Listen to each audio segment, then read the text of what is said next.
Diam-diam istriku liburan ke Eropa dengan seorang kakek-kakek CEO perusahaan tempatnya bekerja. Dia mengaku hanya untuk urusan kantor. Tidak tahunya selingkuh demi harta. Ku balas dengan kesuksesanku merebut perusahaan milik kakek tua itu. Cahaya keemasan mentari pagi menembus celah gorden, menyinari kamar tidur kami yang tertata rapi. Aroma kopi Arabica segar yang dibuat Sarah selalu menjadi penanda dimulainya hari. Aku, Rio, berbalik, memeluknya yang masih terlelap di sampingku. Rambutnya yang sebahu terasa lembut di pipiku, dan napas teraturnya adalah melodi paling menenangkan. Kami, Rio dan Sarah, adalah potret kesempurnaan di mata banyak orang.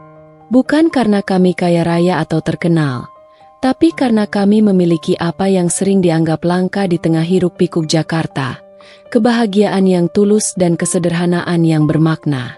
Kami telah menikah selama 5 tahun.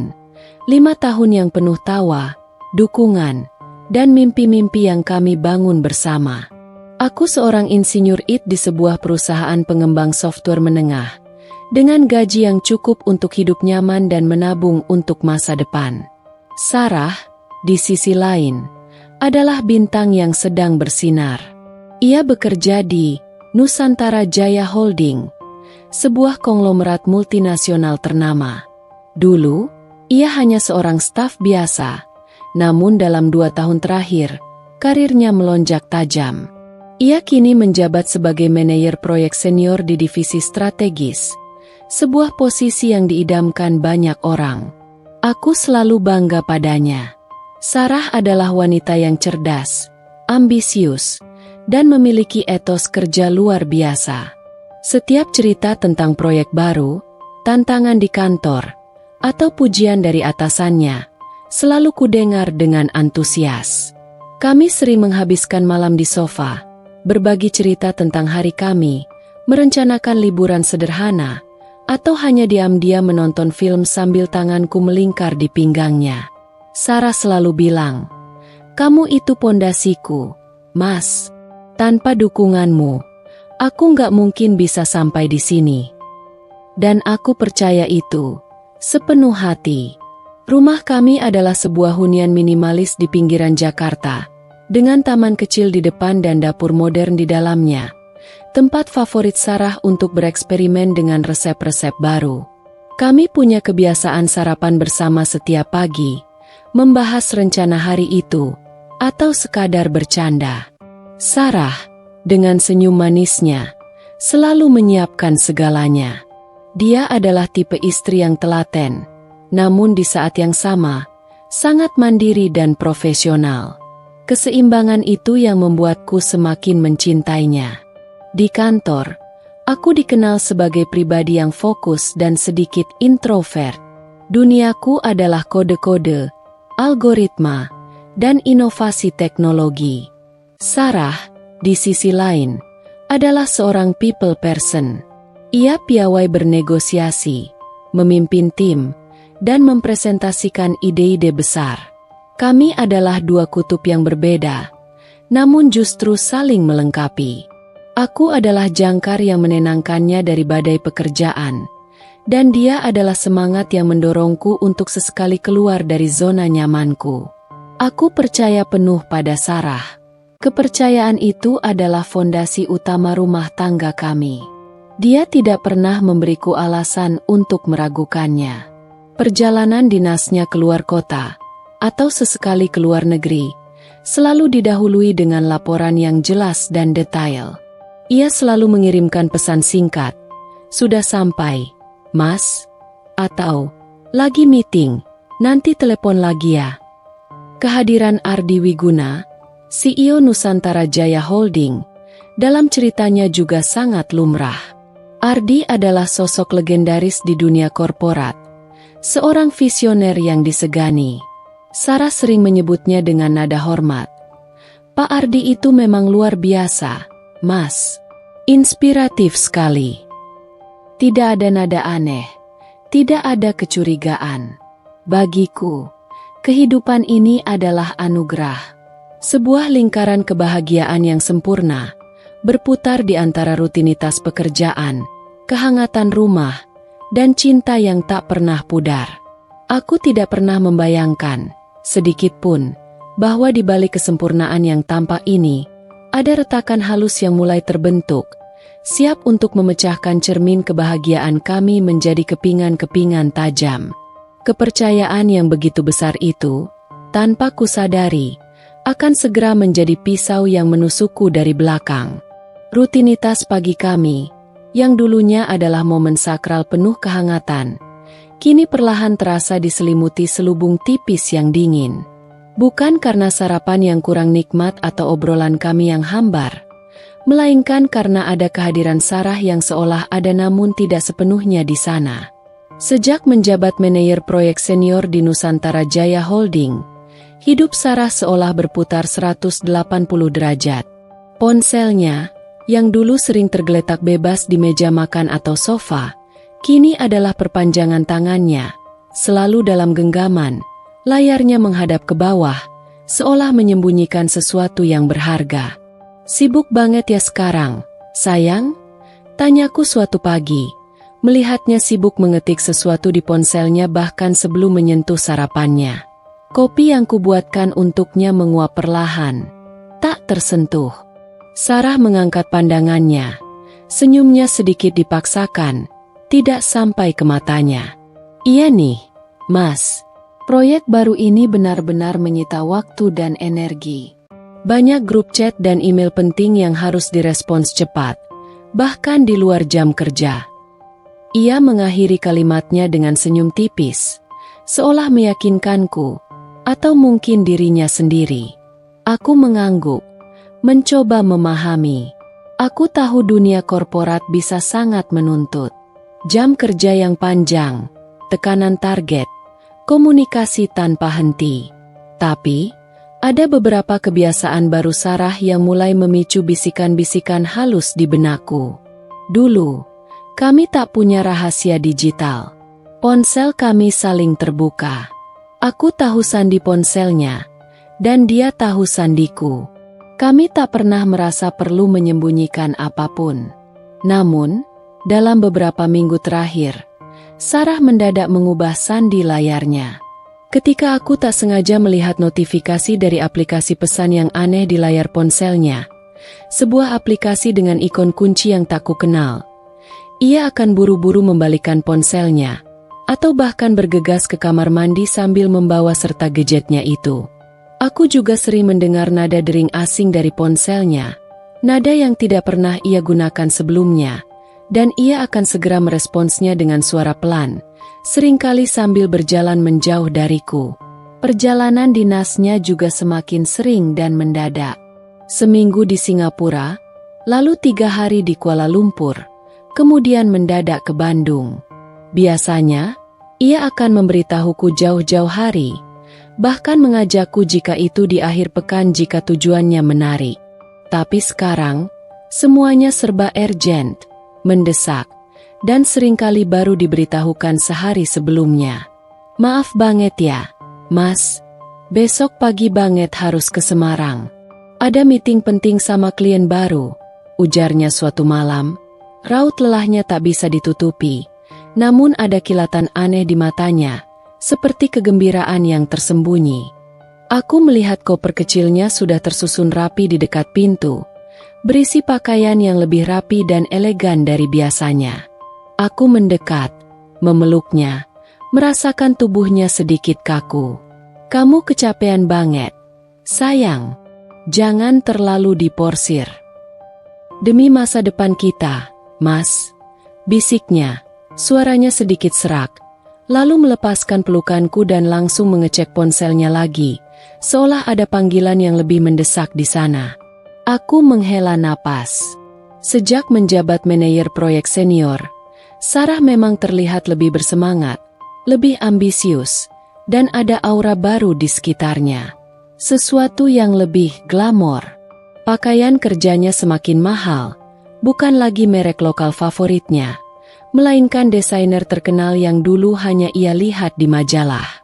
Tasnya kini selalu merek mewah, dan ia seringkali memakai perhiasan yang tak pernah ku melihat sebelumnya. anting berlian kecil atau kalung emas putih yang berkilauan. Ketika kutanya, ia hanya menjawab, "Ah, ini cuma bonus proyek kemarin, Mas. Kan lumayan buat investasi penampilan, biar makin profesional di mata klien dan kolega." Aku percaya, Sarah memang pantas mendapatkan itu. Aku tidak pernah meragukan kesetiaannya. Sarah bukan tipe wanita yang mudah tergoda. Hubungan kami dibangun di atas dasar kepercayaan yang kuat, dan aku selalu memegang prinsip itu.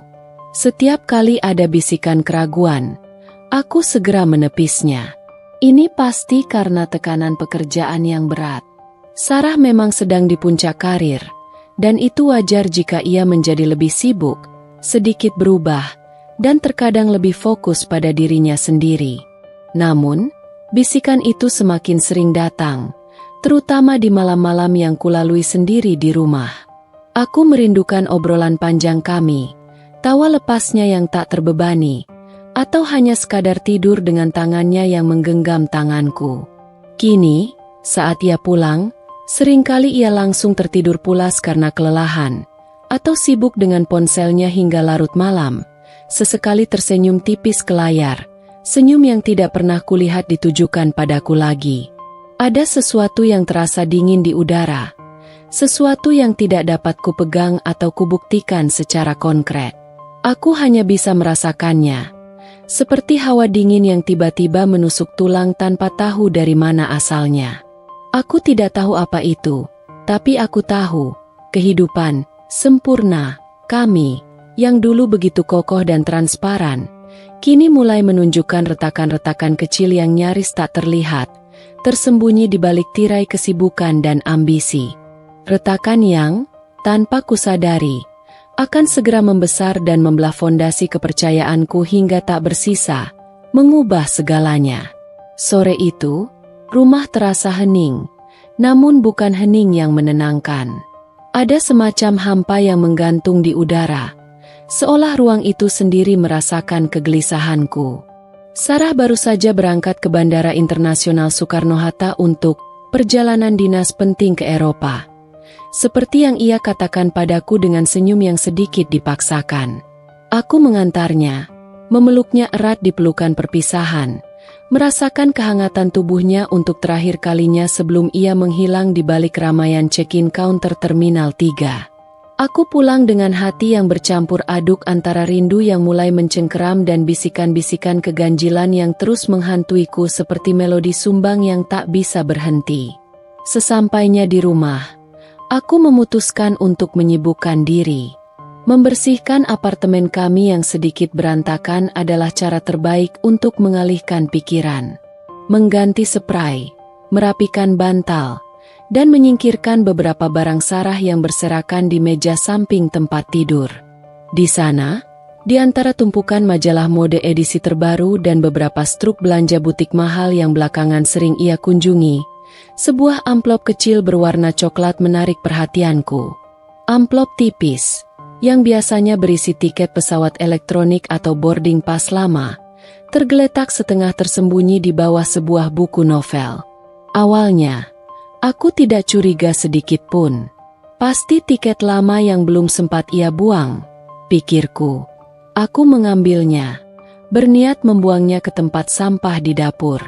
Namun, saat tanganku menyentuhnya, aku merasakan ada 2 lembar kertas tebal di dalamnya, bukan hanya 1.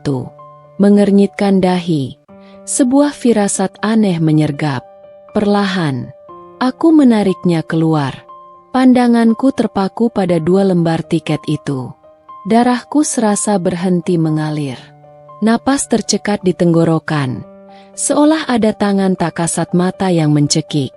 Bukan hanya 1 tiket, tapi 2 lembar tiket pesawat fisik, dengan tujuan yang sama persis, Zurich, Swiss. Dan bukan hanya itu, tanggal keberangkatannya sama persis dengan tanggal keberangkatan Sarah hari ini, 27 Mei 2025. Tapi, yang lebih parah, nama pada tiket kedua itu, Ardi Wiguna. Kepalaku mendadak pusing, berdenyut keras seperti dihantam palu. Zurich. Swiss, Eropa? Sarah baru saja pergi ke sana, dan dia bersikeras bahwa itu adalah perjalanan dinas solo. Tidak ada disebut-sebut tentang Ardi Wiguna ikut serta. Bahkan saat terakhir kami berbicara tentang rencana perjalanannya, dia sama sekali tidak menyinggung CEO-nya akan pergi bersamanya. Aku ingat betul, Sarah menekankan bahwa ini adalah perjalanan solo yang sangat penting. Pikiranku berpacu, mencari penjelasan logis yang bisa meredakan kekacauan di benakku. Mungkin ini tiket Ardi Wiguna untuk perjalanan bisnis terpisah, dan Sarah hanya memegang tiketnya untuk suatu alasan yang tidak ku mengerti? Tidak, itu tidak masuk akal. Mengapa ia harus memegang tiket atas nama atasannya, apalagi disembunyikan di dalam amplop miliknya, di samping tempat tidurnya? Dan mengapa ia tidak pernah menyebutkan Ardi Wiguna akan terbang ke tempat yang sama, di hari yang sama, dan dengan penerbangan yang sama dengannya? Semua potongan puzzle itu kini bersatu membentuk gambaran yang paling kubenci. Aku menelusuri setiap sudut kamar, seolah ada jawaban lain yang tersembunyi di balik dinding atau di dalam lemari. Aku memeriksa tas kerja Sarah yang tertinggal, mencari dokumen, memo, atau apapun yang bisa menjelaskan keanehan ini. Tapi tidak ada. Hanya kekosongan dan bisikan-bisikan keganjilan yang kini berubah menjadi teriakan yang memekakan. Teriakan pengkhianatan, kebohongan, dan kehancuran. Seluruh kepercayaanku, fondasi rumah tangga kami yang kukira begitu kokoh, seakan-akan ditarik paksa dari bawah kakiku. Sarah, liburan ke Eropa?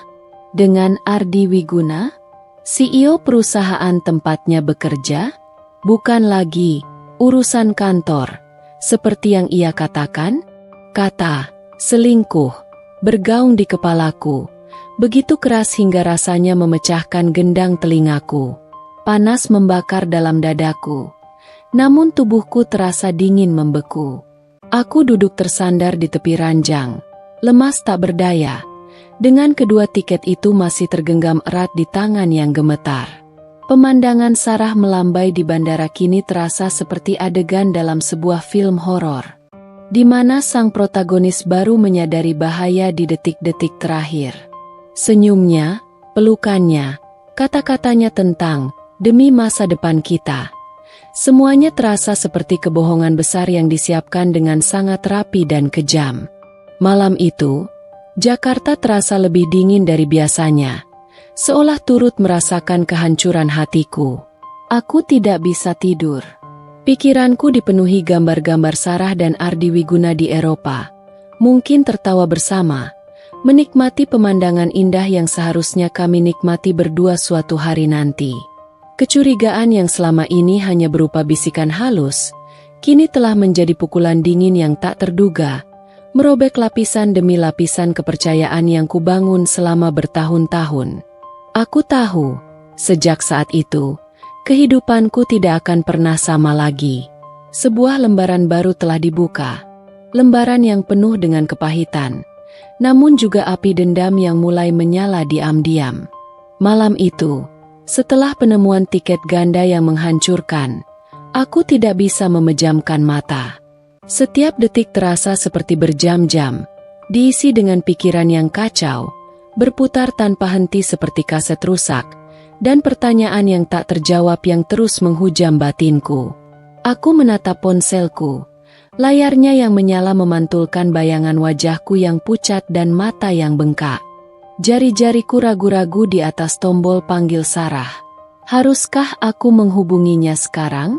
Menumpahkan semua kemarahanku, menuntut penjelasan, menjeritkan rasa sakit yang mencekikku. Tapi apa gunanya? Dia sudah di sana, ribuan kilometer jauhnya, di Eropa, memulai liburan, atau apapun itu, dengan pria lain, pria yang seharusnya hanya menjadi atasannya. Percuma saja, aku hanya akan mengganggu perjalanannya, dan mungkin ia akan berbohong lagi, dengan dalih yang lebih rapi dan meyakinkan. Rasa sakit itu begitu nyata, seolah ada luka menganga di dadaku, perihnya menjalar ke seluruh tubuh. Kebiasaan Sarah yang berubah drastis, ponselnya yang selalu terkunci rapat seolah menyimpan rahasia besar, perjalanan dinas mendadak yang kini jelas bukan hanya dinas belaka. Semuanya kini membentuk pola yang mengerikan, sebuah peta jalan menuju pengkhianatan yang sistematis. Aku merasa seperti orang bodoh, begitu buta, yang terlalu percaya pada ilusi kesempurnaan yang ia bangun. Setiap kenangan manis yang kami bagi, tawa lepas, pelukan hangat, janji-janji masa depan yang dulu terasa begitu nyata, kini terasa hambar, bahkan pahit, seolah ditaburi racun kebohongan yang mematikan. Pagi menjelang, namun tidak membawa pencerahan sedikit pun. Cahaya matahari yang menembus jendela pun terasa dingin. Aku pergi bekerja seperti biasa, melakukan rutinitas otomatis, tapi pikiranku jauh. Kode-kode di layar komputer tampak kabur, seperti tulisan asing yang tak ku mengerti. Rapat-rapat terasa seperti dengungan kosong. Suara rekan kerja dan atasan hanya masuk telinga kiri dan keluar telinga kanan. Teman-teman kerjaku melihat ada yang aneh padaku. Sorot mataku yang kosong dan raut wajahku yang muram. Tapi aku hanya bisa beralasan sedang tidak enak badan atau kurang tidur.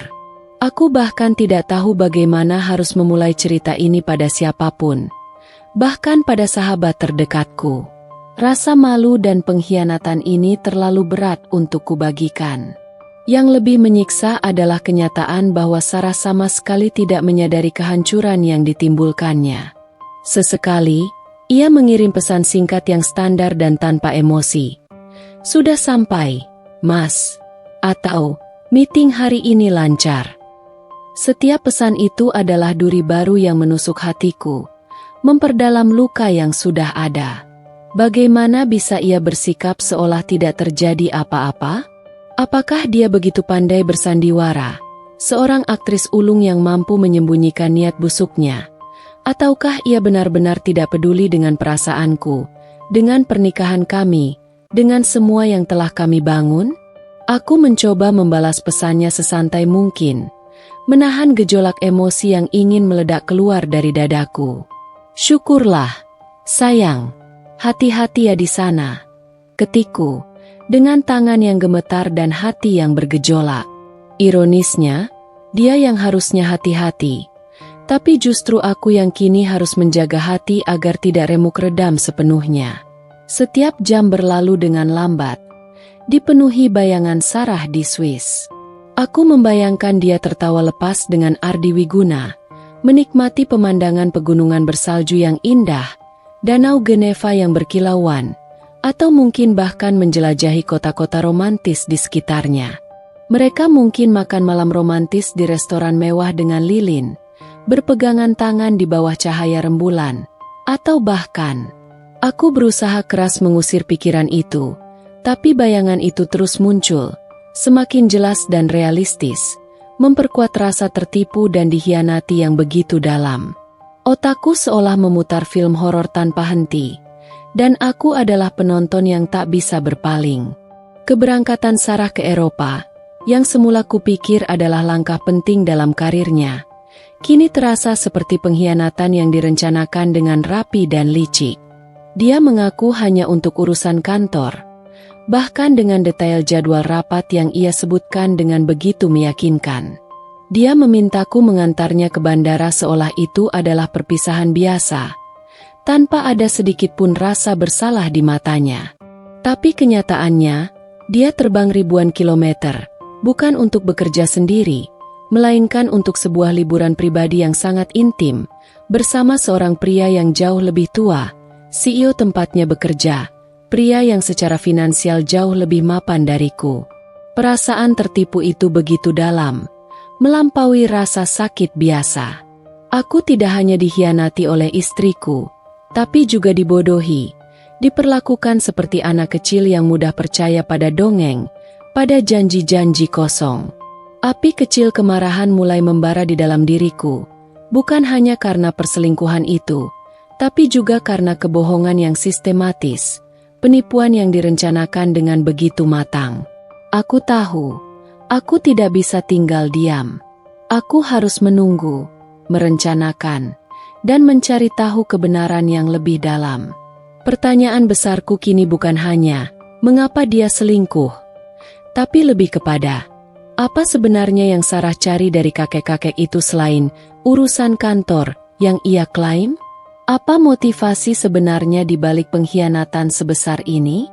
Jawaban itu, aku yakin, akan menghancurkanku lebih jauh. Namun aku harus mengetahuinya, demi kejelasan, demi pembalasan. 2 hari yang kulalui terasa seperti di neraka. Setiap detiknya adalah siksaan, dipenuhi kekosongan dan pertanyaan yang terus berputar di kepala. Aku makan, tidur, dan bekerja, tapi semuanya terasa otomatis, tanpa jiwa. Ponsel Sarah tak kunjung bisa kuhubungi dengan benar. Setiap panggilanku berakhir pada pesan suara, dan balasan darinya hanya berupa teks singkat yang klise, beralasan sinyal buruk atau jadwal meeting yang padat di Eropa. Setiap pesan itu adalah duri baru yang menusuk hatiku.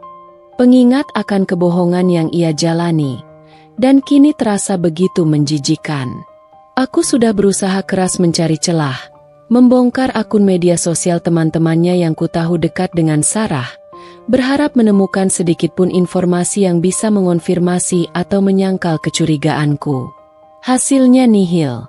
Seolah-olah liburan ini adalah rahasia yang dijaga ketat, ditutupi rapat-rapat, bahkan dari lingkaran sosial mereka.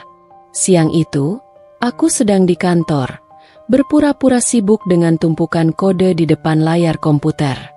Aku menatap deretan angka dan huruf, tapi pikiranku terus saja melayang ke Swiss, membayangkan skenario terburuk yang bisa terjadi, yang kini terasa begitu nyata dan mengerikan. Tiba-tiba, ponselku bergetar dengan suara notifikasi yang familiar. Sebuah unggahan baru di Instagram. Itu adalah unggahan dari Lisa, teman lama Sarah, seorang sosialita yang kudekati beberapa minggu terakhir karena ia sering mengunggah hal-hal tentang kehidupan glamor Jakarta. Lisa dan Sarah dulu sering nongkrong bareng, meski Sarah belakangan ini jauh lebih fokus pada karir, menjauh dari lingkaran pertemanan lama itu. Jantungku berdebar kencang, denyutnya terasa hingga ke telinga, saat melihat pratinjau unggahan Lisa. Ada foto Sarah. Mataku langsung terpaku. Seluruh fokusku tertuju pada gambar itu. Sarah, di sebuah resor mewah, dengan latar belakang pegunungan bersalju yang megah dan danau biru jernih yang memantulkan langit. Itu persis seperti gambaran resor di Swiss yang pernah ia tunjukkan padaku di majalah perjalanan, tempat yang katanya ingin kami kunjungi suatu hari nanti. Senyum Sarah di foto itu begitu lebar, tulus, dan berseri-seri. Senyum yang sudah lama tidak kulihat ditujukan padaku. Senyum yang dulu hanya kulihat saat ia benar-benar bahagia dan tak terbebani. Ia mengenakan mantel tebal berwarna krim yang elegan dan sarung tangan kulit mahal. Rambutnya tergerai indah tertiup angin sepau-sepau pegunungan. Namun, yang membuat seluruh duniaku runtuh berkeping-keping bukanlah pemandangan indah atau senyum cerah Sarah, melainkan sosok di sampingnya. Ardi Wiguna, sang kakek-kakek CEO, dengan senyum puas dan ekspresi santai yang jelas bukan ekspresi seorang atasan bawahan yang sedang dalam perjalanan dinas. Mereka berdiri berdampingan, sangat dekat, bahu bersentuhan, kepala sedikit condong satu sama lain. Dan yang paling menghancurkan, tangan mereka saling menggenggam erat. Genggaman yang bukan sekadar formalitas, bukan genggaman biasa, melainkan genggaman erat yang syarat akan keintiman, kemesraan, dan kepemilikan. Seolah ingin mengklaim satu sama lain di depan seluruh dunia. Napas tersengal, seperti paru-paruku berhenti berfungsi. Ponselku hampir jatuh dari tangan yang gemetar hebat. Telapak tanganku mendadak berkeringat dingin. Dek! Suara itu, suara pecahan kaca yang kurasakan dalam hatiku, kini benar-benar bergaung, memekakan telinga dalam heningnya ruang kerjaku. Itu bukan lagi bisikan, bukan lagi kecurigaan, bukan lagi firasat samar. Itu adalah kebenaran telanjang yang menampar wajahku dengan keras dan brutal. Sarah benar-benar berlibur ke Eropa, bukan untuk urusan kantor, melainkan untuk berselingkuh demi harta dan status dengan Ardi Wiguna. Kepalaku mendadak kosong. Ruangan kantor, suara-suara rekan kerja yang sibuk, denting keyboard, semuanya lenyap, meredup seperti volume yang dipelankan. Hanya ada aku, foto itu, dan kehampaan yang luar biasa, dingin, dan menyesakkan. Air mata yang selama ini kutahan mati-matian, kini mengalir deras tanpa bisa kutahan lagi. Panas, perih, dan memalukan. Aku merasa seperti orang paling bodoh di dunia, seorang suami yang buta dan naif. Semua tanda-tanda itu, semua bisikan itu, kini telah terbukti menjadi kebenaran yang tak terelakkan. Aku membaca caption unggahan Lisa lagi, kali ini dengan mata yang memicing, menahan perih. So happy for my dear friend, Sarah Wiguna, enjoying her lovely honeymoon in Swiss with Emer Ardi. Wishing you both everlasting happiness. Honeymoon? Sarah Wiguna? Gelap. Segalanya menjadi gelap seketika. Kata honeymoon dan Sarah Wiguna berputar-putar di kepalaku seperti pisau yang mengoyak-ngoyak sisa-sisa harapanku, meluluh lantakkan kepingan terakhir kepercayaanku. Jadi, ini bukan hanya perselingkuhan biasa, ini adalah pernikahan rahasia, atau setidaknya, status hubungan yang sudah diakui di kalangan mereka, yang bahkan sudah diketahui oleh teman-teman lamanya, dan aku, suaminya yang sah, yang masih mengenakan cincin kawin di jari manisku, cincin yang kini terasa membakar kulitku dengan panasnya api pengkhianatan. Tidak tahu apa-apa? Aku adalah orang terakhir yang tahu, yang dibodohi sampai ke akar. Rasa sakit itu tidak lagi sekadar pengkhianatan emosional. Ini adalah penipuan skala besar, sebuah sandiwara yang dimainkan dengan begitu sempurna, begitu meyakinkan, dan aku adalah korban utamanya. Selama ini, dia membangun cerita tentang karir, tentang proyek besar, tentang masa depan kami. Padahal, dia sedang membangun masa depannya sendiri, masa depan dengan pria lain, pria yang jelas-jelas jauh lebih kaya, berkuasa, dan punya status sosial yang jauh lebih tinggi. Selingkuh demi harta. Kata-kata itu berulang kali bergaung di benakku, memicu amarah yang membakar jauh di dalam hatiku, mengubahnya menjadi bara dendam yang mulai menyala. Aku segera menutup aplikasi Instagram, napas terengah-engah, dada naik turun tak beraturan. Aku tidak ingin ada yang melihat kehancuranku, tidak ingin ada yang melihat kerapuhanku. Aku beranjak dari kursi, berjalan gontai menuju toilet kantor, mengunci diri di salah satu bilik. Aku membasuh wajahku dengan air dingin berkali-kali, berusaha menghapus bayangan foto itu, menghapus rasa perih ini, menghapus rasa malu ini. Tapi tidak bisa. Foto itu terpaku kuat di benakku, menjadi bukti tak terbantahkan dari kehancuran yang tak terduga, kehancuran yang kini memicu sesuatu yang lain dalam diriku. Di balik pintu toilet, di tengah heningnya yang hanya dipecahkan oleh suara napasku yang berat, aku merasakan sesuatu yang baru dan kuat. Bukan hanya kesedihan yang melumpuhkan atau kemarahan yang membabi buta, tapi sebuah tekad yang membara, sebuah resolusi yang dingin dan tajam. Tekad untuk bangkit, untuk membalas, untuk menunjukkan pada mereka, pada Sarah, pada Ardi Wiguna, pada seluruh dunia, bahwa aku tidak akan hancur. Aku akan membuat mereka menyesali semua ini, menyesali keputusan mereka, dan menyesali telah memperlakukanku seperti orang bodoh. Caranya? Aku belum tahu pasti, tapi api itu sudah menyala. Waktu berputar lambat. 1 minggu terasa seperti sebulan. Setiap detik aku menunggu kepulangan Sarah, bukan lagi dengan kerinduan yang dulu memeluk, melainkan dengan amarah yang mengendap bagai lumpur beracun dan hati yang membatu dalam dinginnya pengkhianatan. Aku telah menyusun skenario konfrontasi ini berulang kali di kepalaku, mencoba menebak reaksi Sarah. Akankah dia menangis? Memohon ampun dengan air mata penyesalan? Memohon maaf sambil bersujud? Atau berbohong lagi dengan dalih yang lebih licin dan meyakinkan? Aku mempersiapkan diriku untuk yang terburuk, membangun benteng di sekitar hatiku agar tidak hancur lebih jauh. Ponselku bergetar, memecah kesunyian rumah yang mencekam. Sebuah pesan dari Sarah, singkat dan tanpa basa-basi. Sudah sampai di Jakarta, Mas. Kamu jemput, kan? Jemput? Setelah semua ini, rasa mual menyergap, seolah ada tangan yang meremas perutku. Aku membalas singkat, nyaris tanpa berpikir. Tidak bisa. Ada kerjaan mendadak yang tak bisa ditinggal. Naik taksi saja. Tanganku gemetar hebat saat mengetik, menahan dorongan untuk mengirimkan foto itu beserta sumpah serapah yang siap meluncur dari bibirku. Namun, aku ingin melihat langsung, ingin mendengar pengakuan dari mulutnya sendiri. Sarah tiba di rumah menjelang malam, saat senja mulai memudar di kaki langit barat. Suara kunci diputar di pintu depan, lalu derit pintu terbuka, dan aroma parfumnya yang familiar, kini terasa begitu asing dan menjijikkan, memenuhi ruang tamu kami.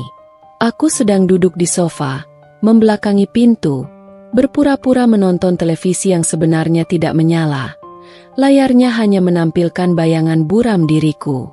Aku mendengar langkah kakinya mendekat. Langkah ringan yang dulu selalu kurindukan kini terasa seperti langkah predator. Mas, kok nggak jemput? Suaranya terdengar ceria, nyaris riang, tanpa beban sedikit pun, seolah ia baru saja pulang dari perjalanan dinas biasa yang melelahkan. Ia meletakkan koper brandednya di dekat pintu, lalu mendekatiku dengan senyum tipis di bibirnya. Aku berbalik, menatapnya lurus, berusaha menjaga ekspresi wajahku tetap datar, sedatar mungkin. Wajahnya berseri, kulitnya sedikit lebih gelap dan eksotis karena terpapar matahari Eropa, dan ada kilau baru yang mencurigakan di matanya. Kilau yang dulu hanya kulihat saat dia mendapatkan proyek besar yang diimpikannya, atau saat kami merayakan ulang tahun pernikahan dengan penuh kebahagiaan. Kini, kilau itu ada setelah liburan romantis dengan pria lain, pria yang seharusnya menjadi bosnya. Bagaimana perjalanan dinasmu, Sarah? Tanyaku, suaraku datar, kering, berusaha keras mengendalikan nada agar tidak pecah. Senyumnya sedikit memudar, ada kerutan samar di dahinya. Baik, Mas, lumayan melelahkan, tapi hasilnya bagus, sangat bagus. Ia mencoba meraih tanganku, gerakan refleks yang dulu biasa ia lakukan, namun aku menariknya, seolah tangannya adalah api yang membakar.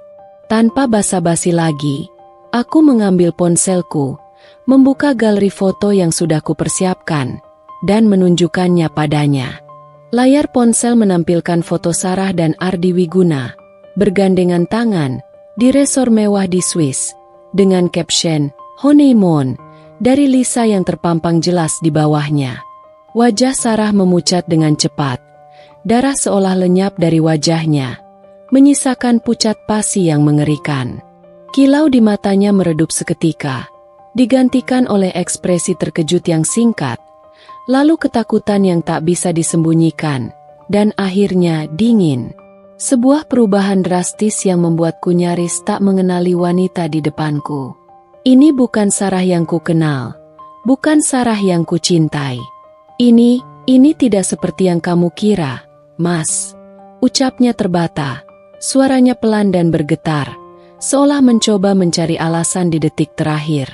Tidak seperti yang aku kira. Aku bangkit, berdiri tegap di depannya, menatapnya tepat di mata. Lalu, bagaimana aku harus mengira, Sarah? Apa? Ini cuma photoshoot untuk majalah? Atau drama kantor untuk membangun image baru? Suaraku meninggi, amarah yang kutahan selama seminggu penuh akhirnya meledak, namun masih terkontrol, memancarkan aura kekecewaan yang mendalam. Dan caption, "Honeymoon", itu? Lisa tidak salah ketik, kan? Kamu sudah jadi Sarah Wiguna, begitu? Sarah menunduk, mengalihkan pandangannya dari mataku yang memancarkan kemarahan. Ada jeda panjang yang menyesakkan, di mana hanya suara napasku yang keras dan napas Sarah yang tersengal yang terdengar. Detik-detik itu terasa seperti abadi, diisi oleh bisikan-bisikan keputusasaan. Ketika dia mengangkat kepala, tatapan matanya sudah berubah total. Kini, tak ada lagi ketakutan, tak ada lagi jejak penyesalan, apalagi permohonan maaf. Yang ada hanyalah kekosongan dan ketegasan yang mengerikan, seolah ia telah memakai topeng baru. Baiklah, kalau kamu sudah tahu, katanya. Suaranya kini tenang, nyaris tanpa emosi, seolah sedang membahas jadwal makan malam. Iya, itu benar. Pengakuan itu menghantamku seperti godam, sebuah pukulan telak ke ulu hati. Begitu mudahnya, tanpa tangisan, tanpa permohonan maaf, tanpa sedikit pun rasa bersalah. Setelah semua yang kami lalui, semua janji yang kami ukir, kamu selingkuh, Sarah? Tanyaku, meskipun jawabannya sudah jelas terpampang di depan mata. Aku hanya ingin mendengarnya, ingin memastikan bahwa aku tidak berhalusinasi. Aku sudah tidak bahagia, Rio. Jawabnya, menghindari tatapanku dan pertanyaanku tentang perselingkuhan itu. Ia bahkan tidak mau menyebut kata itu, seolah kata itu terlalu kotor untuk bibirnya. Kita sudah lama hidup seperti ini, monoton, tanpa ada kemajuan. Aku butuh lebih dari ini. Lebih apa? Harta? Status? Kekuasaan? Tanyaku, menunjuk foto Ardi Wiguna di ponsel yang masih terpampang jelas. Apa itu yang dia berikan padamu? Sarah mengangguk pelan. Matanya menatapku lurus, tanpa keraguan sedikit pun, bahkan ada sedikit kilatan sinis. Dia bisa memberiku apa yang tidak bisa kamu berikan, Rio. Keamanan finansial yang tak terbatas, masa depan yang stabil dan mewah, serta jaringan yang luas untuk karierku. Aku sudah lelah hidup biasa-biasa saja. Aku pantas mendapatkan yang lebih baik. Kata-kata itu, pengakuan tanpa penyesalan yang keluar dari mulut wanita yang kucintai, menghunjam ulu hatiku lebih dalam dari dugaan. Bukan hanya pengkhianatan fisik, tapi juga pengkhianatan nilai, pengkhianatan mimpi, pengkhianatan cinta yang selama ini kujunjung tinggi di atas segalanya. Dia menganggap hubungan kami biasa-biasa saja, padahal bagiku itu adalah segalanya, fondasi kehidupanku. Dia menukar kebersamaan, kesetiaan, dan cinta tulus dengan kemewahan dan status sosial. Dia telah menjual kami, menjual kebahagiaan kami, demi kilauan harta. Aku tidak bisa berkata-kata. Air mata kembali mengalir di pipiku, bukan lagi karena kesedihan yang melumpuhkan, melainkan karena rasa jijik dan marah yang membakar seluruh jiwaku. Aku melihat wanita di depanku, yang dulunya adalah duniaku, dan kini ia adalah orang asing yang dingin dan ambisius, rela menginjak-injak segalanya, termasuk hatiku, demi harta. Aku ingin cerai. Ucapku, suara serak, hampir tak terdengar. Namun setiap suku kata terasa membebaskan. Kata-kata itu keluar begitu saja, tanpa direncanakan, namun terasa begitu benar, begitu final. Tidak ada lagi yang bisa dipertahankan dari ilusi ini. Sarah tidak terkejut. Ia hanya mengangguk pelan. Ekspresinya datar. Baiklah, kalau itu maumu. Ketenangannya, penerimaannya yang begitu cepat, semakin memperparah luka. Dia sudah merencanakan ini. Dia sudah siap. Aku hanya bagian dari rencana yang sudah tidak ia butuhkan lagi. Sebuah jembatan yang kini telah ia lewati dan siap ia bakar. Di depan mataku, istriku, cinta hidupku, telah berubah menjadi sosok yang mengerikan, tanpa hati, rela mengorbankan segalanya demi harta dan kemewahan yang fana. Malam itu, bukan hanya rumah tangga kami yang berakhir, tapi juga seluruh keyakinanku pada cinta, kesetiaan, dan kemurnian hati. Ini adalah titik balik yang mematikan, yang akan mengubah diriku selamanya. Kata-kata, "Aku ingin cerai," yang kuucapkan malam itu, terasa seperti gema kosong di seluruh penjuru rumah kami yang dulu penuh cinta. Sarah hanya mengangguk, tanpa emosi, seolah kami sedang mendiskusikan rencana makan malam biasa, bukan akhir dari 5 tahun pernikahan yang kujaga dengan segenap hati. Penerimaannya yang begitu cepat dan dingin itu lebih menyakitkan daripada 1000 makian yang bisa ia lontarkan. Ia memang sudah siap, sudah jauh melangkah dalam hidup barunya. Aku hanyalah detail yang perlu diselesaikan, sebuah babak lama yang harus segera ditutup. Keesokan harinya, dengan sisa-sisa kekuatan yang kumiliki, aku segera menghubungi Bapak Herlambang, seorang pengacara litigasi ternama yang direkomendasikan seorang teman. Rasa malu dan sakit hati tak terbendung, bercampur aduk dengan kemarahan yang membara. Aku harus bertindak cepat dan rasional, meskipun hatiku terasa seperti dicabik-cabik. Aku menceritakan semuanya, dari penemuan tiket ganda di meja samping tempat tidur, detail foto honeymoon di Swiss yang diunggah Lisa, hingga pengakuan dingin Sarah yang tanpa penyesalan. Bapak Herlambang, seorang wanita parubaya yang tenang, berwibawa, dan berpengalaman, mendengarkan dengan sabar, sesekali mencatat poin-poin penting di buku kecilnya. Wajahnya menunjukkan empati, tapi matanya tetap profesional, memancarkan ketajaman seorang ahli hukum. "Ini bisa menjadi kasus yang rumit, Bapak Rio," katanya setelah aku selesai bicara. Suaranya tenang namun tegas. Terutama karena ada indikasi perselingkuhan yang dilakukan oleh pihak istri, dan juga motif finansial yang cukup jelas. Namun, kita perlu bukti yang sangat kuat di pengadilan. Pengaruh Pak Ardi Wiguna di dunia hukum dan bisnis sangat besar. Aku menyerahkan screenshot foto Lisa dengan caption, "honeymoon," itu sebagai bukti utama. Bapak Herlambang memeriksanya dengan teliti. "Ini petunjuk kuat, Pak Rio, tapi di mata hukum, candata teman, bisa jadi dalih mereka. Kita perlu menggali lebih dalam." Proses perceraian pun dimulai. Surat panggilan resmi dilayangkan. Setiap langkah hukum terasa seperti menguliti luka yang belum kering, membiarkan perihnya menganga di depan umum. Aku harus menghadapi Sarah di pengadilan, di depan hakim yang terhormat, di mana setiap detail pahit dari kehancuran rumah tangga kami diumbar, menjadi konsumsi publik di dalam ruang sidang. Sarah muncul di persidangan dengan aura yang berbeda. Ia didampingi oleh tim pengacara yang jauh lebih berkelas dan mahal, jelas didanai dan disiapkan oleh Ardi Wiguna. Rambutnya tertata rapi, pakaiannya desainer, dan wajahnya menampilkan ekspresi dingin, acuh tak acuh, seolah semua ini hanyalah formalitas belaka. Dia tidak membantah keberadaan foto itu, tapi pengacaranya mencoba memutarbalikkan fakta, mengatakan itu hanya perjalanan bisnis yang kebetulan melibatkan pimpinan perusahaan demi efisiensi waktu, dan bahwa keterangan honeymoon hanyalah candaan teman yang salah paham dan tidak bisa dijadikan dasar hukum.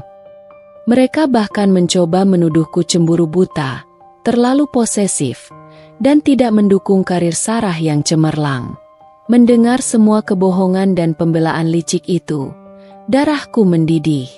Aku ingin berteriak, menuntut keadilan, membongkar semua kepalsuan mereka di depan hakim. Namun Bapak Herlambang memegang lenganku, mengingatkanku untuk tetap tenang, berbisik. "Kita punya strategi, Pak.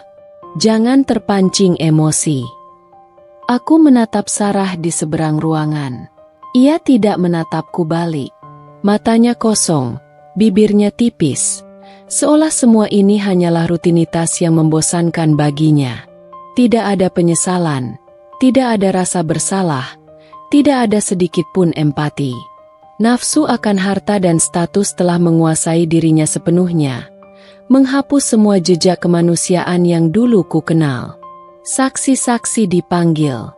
Aku membawa beberapa bukti kecil dari perubahan sikap Sarah, seperti peningkatan pengeluarannya yang drastis untuk barang-barang mewah tanpa adanya kenaikan gaji yang signifikan dari perusahaan lamaku, atau jadwal perjalanannya yang tidak wajar dan mendadak. Namun, Ardi Wiguna adalah orang yang sangat berkuasa dan berpengaruh di negeri ini. Jaringannya luas, koneksinya kuat. Bukti yang kumiliki terasa sangat kecil dan rapuh di hadapan pengaruhnya yang masif. Hakim mencoba mediasi, meminta kami untuk mempertimbangkan kembali. Rumah tangga adalah ibadah. Bapak, Ibu, akan lebih baik jika mencari jalan tengah, kata hakim dengan nada bijak.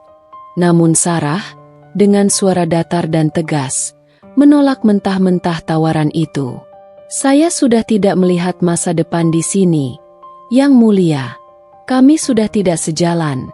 Perbedaan kami terlalu jauh. Aku menatapnya. Masa depan yang ia maksud adalah masa depan dengan Ardi Wiguna, dengan kemewahan dan kekuasaan yang bisa ditawarkan pria itu. Aku adalah masa lalu yang ingin ia singkirkan secepatnya. Sebuah babak yang harus ditutup untuk membuka lembaran baru yang lebih gemerlap. Proses perceraian itu berlangsung selama beberapa bulan yang terasa tak ada habisnya. Setiap sidang adalah siksaan emosional yang menguras energi. Aku melihat Sarah, wanita yang dulu kucintai dengan segenap jiwa, kini berubah menjadi wanita asing yang ambisius, dingin, dan rela menghalalkan segala cara demi mencapai tujuannya. Dia bahkan tidak peduli dengan reputasinya sendiri, atau bagaimana pengkhianatannya akan memengaruhi diriku.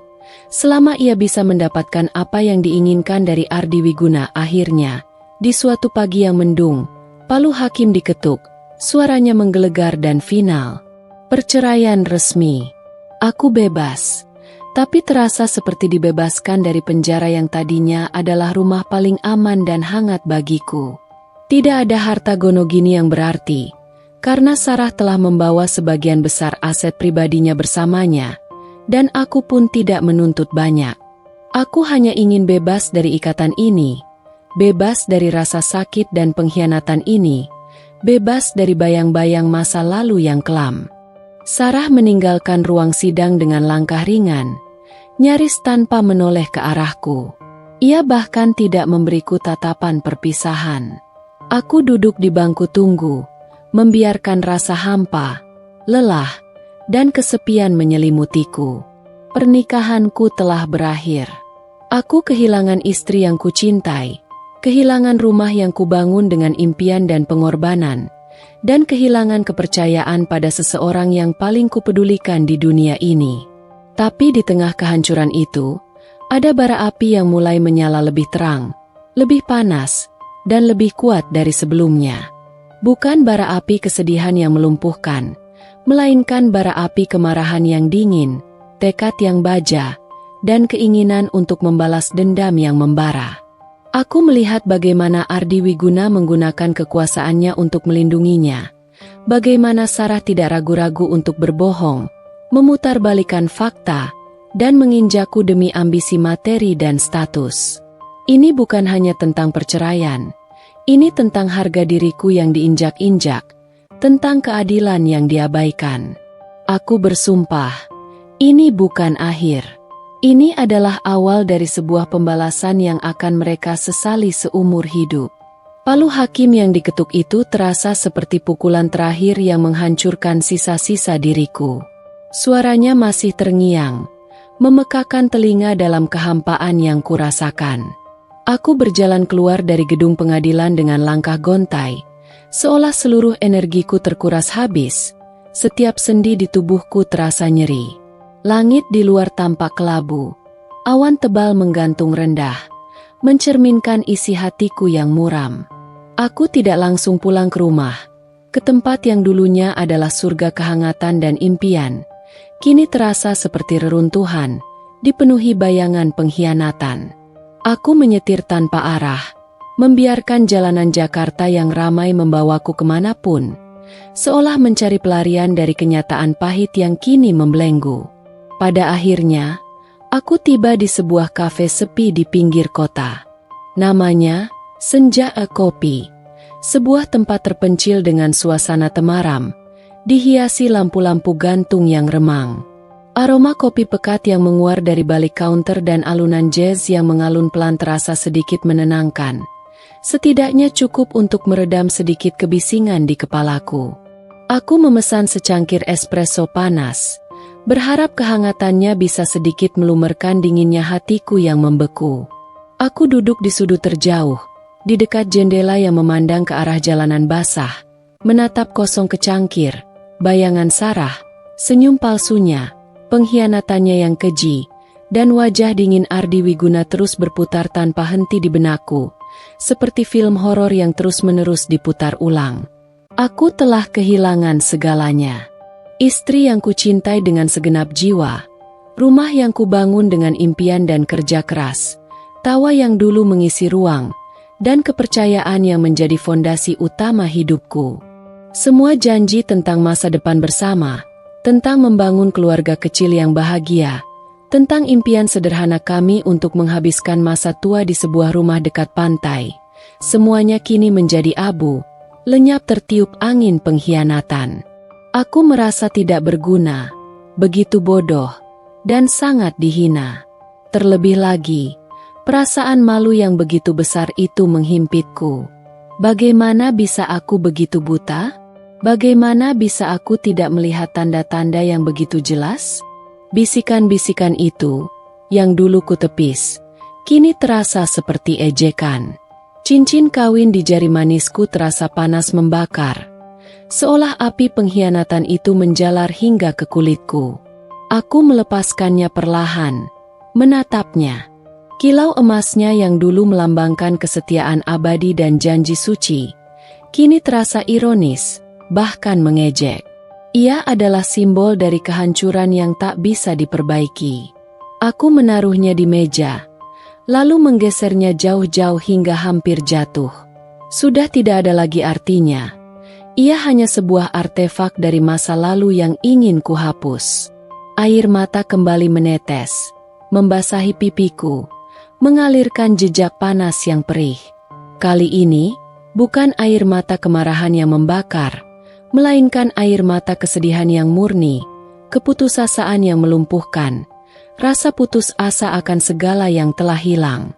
Aku merasakan kekalahan total, terpuruk, impian yang hancur, hati yang remuk redam, hidup yang kini tak lagi memiliki arah.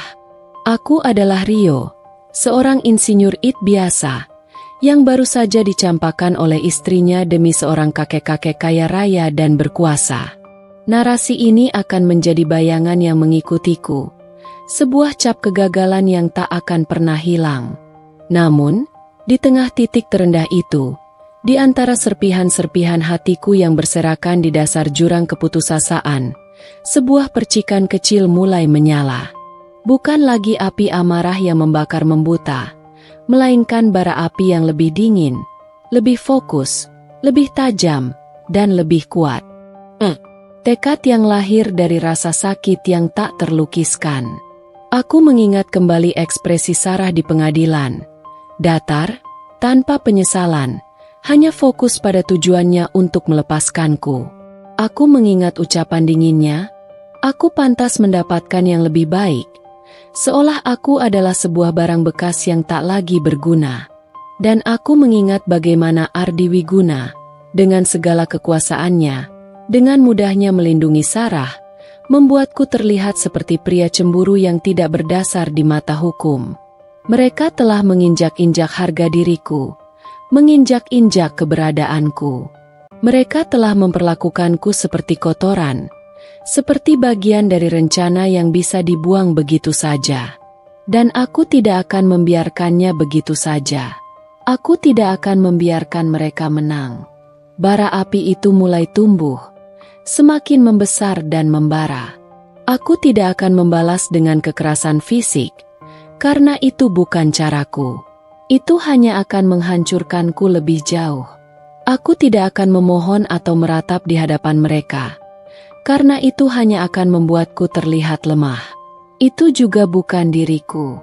Aku akan membalas dengan cara yang paling menyakitkan bagi mereka. Cara yang akan terus menghantui mereka seumur hidup, kesuksesan. Aku akan bangkit dari keterpurukan ini, menjadi seseorang yang jauh lebih besar, jauh lebih kuat, jauh lebih berpengaruh, sehingga mereka, Sarah dan Ardi Wiguna, akan menyesal seumur hidup karena telah meremehkanku, telah mengkhianatiku, telah menganggapku tidak berharga. Pikiranku yang tadinya kacau balau, kini mulai menyusun rencana. Aku punya keahlian yang terasah bertahun-tahun. Aku punya otak yang tajam dan ide-ide inovatif yang selama ini hanya tersimpan di kepala, terkurung dalam zona nyaman pekerjaan kantoran. Selama ini, aku hanya bekerja untuk orang lain, puas dengan gaji bulanan dan rutinitas yang aman. Tapi sekarang, zona nyaman itu telah hancur. Ia tidak lagi ada. Aku harus membangun sesuatu yang baru, sesuatu yang jauh lebih besar dari sekadar gaji bulanan, sesuatu yang akan mengubah hidupku dan mungkin juga dunia. Aku bersumpah akan merebut perusahaan milik kakek tua itu. Ardi Wiguna telah mengambil kebahagiaanku, merenggut Sarah dariku demi harta dan status. Maka aku akan mengambil kerajaannya, sumber kekuasaan dan kemewahannya. Ini bukan lagi tentang cinta yang hilang atau hati yang patah, tapi tentang harga diri yang terinjak, tentang pembalasan yang akan kudapatkan dengan tangan dingin dan kecerdasan. Aku mengangkat kepalaku. Tatapanku yang tadinya kosong kini penuh dengan tekad membara, memancarkan api resolusi yang kuat. Aku menyeka air mataku yang tersisa, merasakan kekuatan baru mengalir di setiap pembuluh darahku, mengisi kekosongan yang ada. Rasa sakit itu tidak hilang, tidak akan pernah. Tapi kini, rasa sakit itu telah berubah menjadi bahan bakar, pendorong yang tak terbatas. Aku akan mengubah air mata ini menjadi keringat kerja keras, dan penderitaan ini menjadi inspirasi yang tak lekang. Ya, ini adalah titik terendahku. Tapi juga, dan yang lebih penting, ini adalah titik balikku. Dari abu kehancuran, seorang Rio yang baru akan terlahir, lebih kuat, lebih tajam, dan lebih bertekad dari sebelumnya. Bulan-bulan berlalu sejak kami mendirikan Nusa AI di kantor, garasi, kami. Keringat dan tidur yang kurang kini mulai membuahkan hasil yang nyata. Kami, tim kecil yang terdiri dari Rio, Pak Surya, dan 3 engineer muda brilian, bekerja tanpa lelah, seolah kami sedang membangun masa depan, sepotong demi sepotong.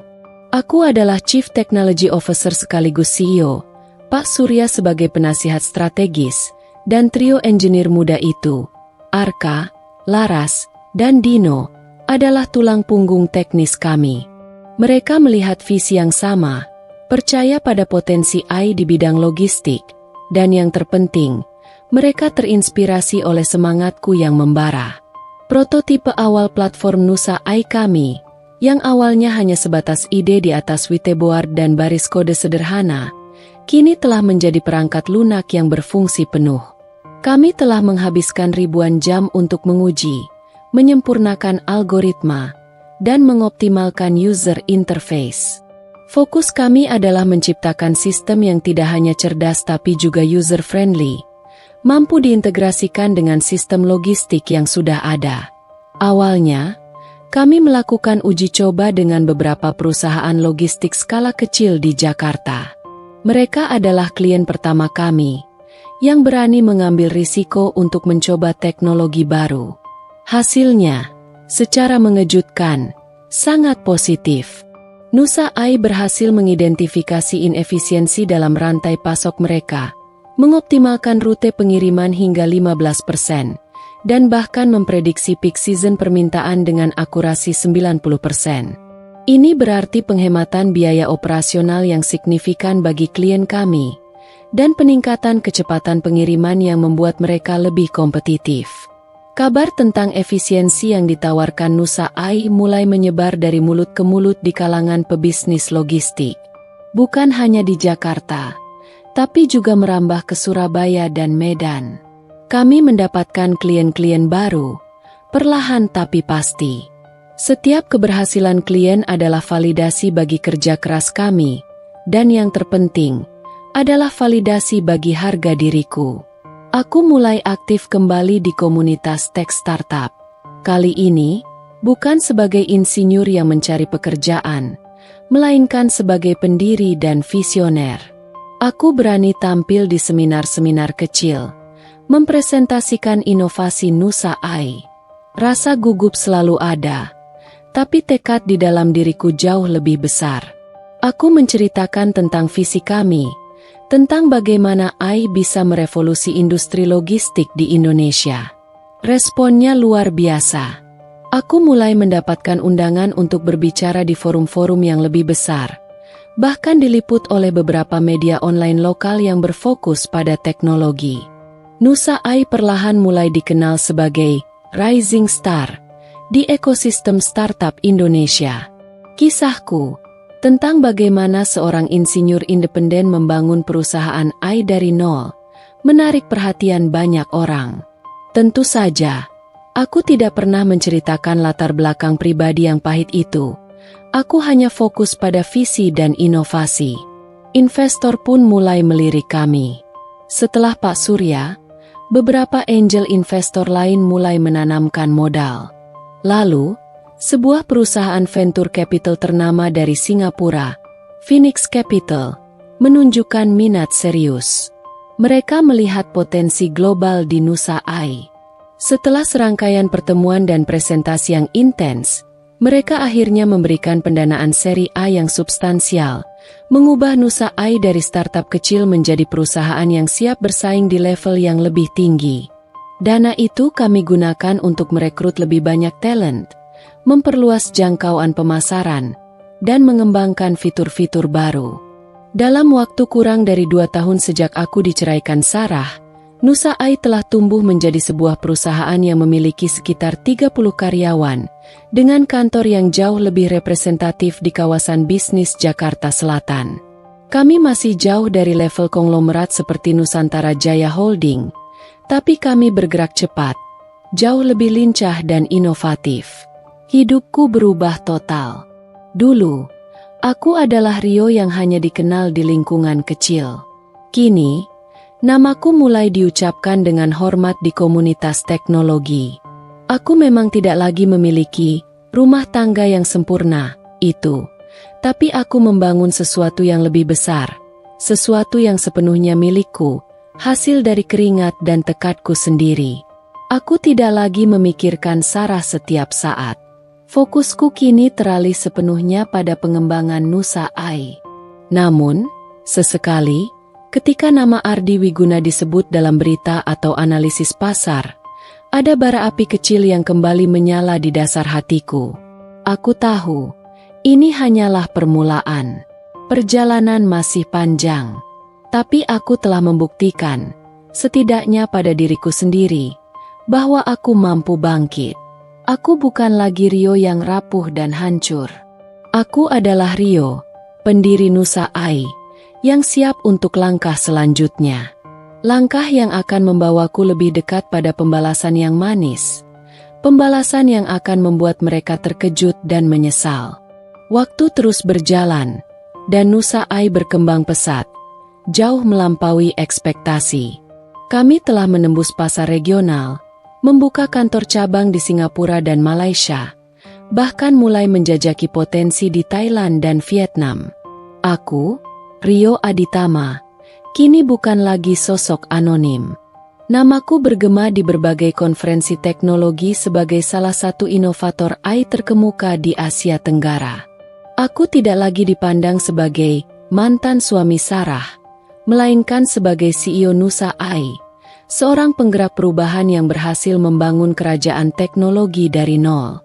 Namun, di balik semua kesibukan, deal-deal besar, dan kilauan lampu sorot panggung seminar, bara api tekad yang membara di dadaku tidak pernah padam.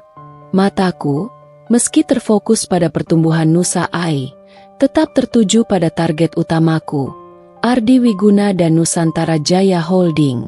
Aku tidak bisa melupakan bagaimana mereka memperlakukanku. Rasa sakit dari pengkhianatan itu telah bermetamorfosis menjadi motivasi yang dingin, perhitungan, dan sangat terencana. Sejak awal, aku secara rutin memantau pergerakan pasar, khususnya yang berkaitan dengan konglomerat tua itu. Aku punya koneksi di berbagai lapisan industri, dari analis keuangan hingga eksekutif yang frustrasi di perusahaan pesaing. Informasi tentang kekuatan, atau, yang lebih penting, kelemahan, sebuah perusahaan raksasa seperti Nusantara Jaya Holding bisa datang dari mana saja. Beberapa bulan terakhir, berita-berita tentang Nusantara Jaya Holding mulai menarik perhatian khususku. Awalnya hanya desas-desus, bisikan dari relasi bisnis yang mengeluh tentang lambatnya adaptasi dan kaku birokrasinya konglomerat tersebut. Mereka sering menyebut nama Ardi Wiguna sebagai sosok yang terlalu konservatif, terlalu nyaman di singgasananya, dan kurang visioner terhadap perubahan lanskap bisnis yang begitu cepat. Kemudian, bisikan itu berubah menjadi laporan analitik yang lebih konkret, data-data keuangan yang menunjukkan tren penurunan, dan artikel-artikel di media bisnis yang mulai mempertanyakan masa depan mereka. Nusantara Jaya Holding, dengan segala kemegahan dan sejarah panjangnya, ternyata terjebak dalam kejayaan masa lalu. Mereka adalah raksasa yang terlalu besar dan lamban bergerak. Sementara dunia bergerak menuju digitalisasi masif dan otomasi berbasis AI, mereka masih mengandalkan sistem lama, birokrasi yang panjang dan berbelit, serta pengambilan keputusan yang konservatif dan reaktif, bukan proaktif. Ini terlihat jelas di divisi-divisi kunci mereka, terutama di sektor logistik dan rantai pasok, yang notabene adalah keahlian inti Nusa AI. Salah satu anak perusahaan terbesar mereka, Nusantara Logistik, yang merupakan tulang punggung operasional pengiriman barang mereka, mulai menunjukkan tanda-tanda kerugian signifikan yang terus membesar setiap kuartalnya. Informasi yang kudapatkan dari analis pasar menunjukkan bahwa biaya operasional mereka membengkak drastis karena inefisiensi yang parah dalam manajemen gudang, optimasi rute yang buruk, dan kurangnya prediktabilitas. Mereka kehilangan kontrak-kontrak besar dari klien lama yang beralih ke penyedia jasa logistik yang lebih modern dan efisien, seperti Nusa AI, yang mulai mengikis pangsa pasar mereka secara perlahan namun pasti. Mereka terlalu arogan, Rio, kata salah satu kenalanku, seorang direktur di perusahaan ekspedisi besar, saat kami minum kopi di sebuah lounge eksklusif. Nusantara Logistik berpikir karena mereka besar dan punya sejarah panjang, mereka tak terkalahkan. Mereka menertawakan inovasi kecil seperti AI, menganggapnya hanya tren sesaat. Lihat saja sekarang, mereka mulai terseok-seok. Teknologi adalah masa depan, dan mereka melewatkannya. Aku tersenyum tipis, sebuah senyum kemenangan yang belum utuh. Ini adalah musik di telingaku. Aku sudah tahu ini akan terjadi. Model bisnis lama Ardi Wiguna, yang dibangun di atas koneksi dan modal besar semata, kini mulai usang di era digital yang bergerak begitu cepat. Mereka gagal melihat pergeseran paradigma, terlalu nyaman di singgasana mereka yang terbuat dari emas usang. Peluang emas itu kini terpampang jelas di hadapanku. Aku segera memerintahkan tim risetku untuk melakukan analisis pasar dan operasional mendalam terhadap Nusantara Logistik. Aku ingin tahu setiap detail kelemahan mereka, setiap masalah dalam sistem mereka, setiap celah yang bisa kuambil dan manfaatkan. Laporan yang datang kepadaku mengonfirmasi dugaanku. Nusantara Logistik adalah dinosaurus yang sedang sekarat, lamban dan tidak efisien, dan sedang berdarah-darah secara finansial, terbebani oleh utang dan investasi yang tidak tepat. Ardi Wiguna, yang dulu begitu berkuasa dan tak tersentuh, pria yang merebut Sarah dariku dengan kekayaan dan statusnya, kini sedang menghadapi badai di dalam kerajaannya sendiri. Aku tahu dia mungkin berusaha mati-matian menutupi masalah ini dari publik, tapi tanda-tandanya sudah terlihat jelas di laporan keuangan publik dan pergerakan saham mereka yang terus menunjukkan penurunan drastis. Para investor mulai gelisah. Ini bukan lagi tentang emosi semata. Ini tentang strategi yang presisi, kecerdasan bisnis, dan waktu yang tepat. Aku telah membangun Nusa AI hingga menjadi senjata ampuh, sebuah simbol dari kemajuan dan inovasi. Sekarang, saatnya menggunakan senjata itu. Aku akan memanfaatkan kelemahan mereka.